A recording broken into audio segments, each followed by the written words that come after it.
యేసయ్య ఆ ఏడ్చే వాళ్ళందరూ ముందుకు బయటికి పంపించండి. మన మనసులో కూడా చిన్న చిన్నదానికి ఏడ్చే కొన్ని క్యారెక్టర్లు మనలో ఉంటాయేమో, అవన్నీ బయటికి నెట్టేయాలి మనం ఈరోజు.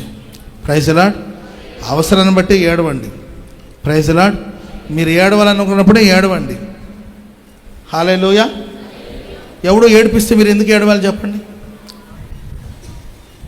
అన్న నన్ను ఏడిపిస్తున్నారన్న అంటారు. అంటే నీ ఏడుపుని ఎవరి చేతికి ఇచ్చినట్టు ఇవ్వకు. అప్పటిదాకా బాగానే ఉంటారు వాళ్ళు, ఏదో ఒకటి అనేసారు అంతేకా. ఏడుపు అన్నపానాలు మానేసి సూటిపోటు మాటలు ఎవరో చెప్తారండి, దానికి ఎందుకు ఏడవడం? నీవెవరు నన్ను ఏడిపించడానికి? నన్ను ఏడిపించిన నీకు ఎవడు అధికారం ఇచ్చాడు? Praise the Lord. నేను ఏడవాలన్నప్పుడు ఏడుస్తా.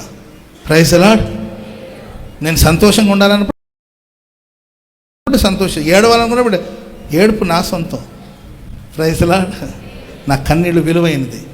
అది యేసయ్య పాదాల మీద మాత్రమే పడుతుంది. ఆమె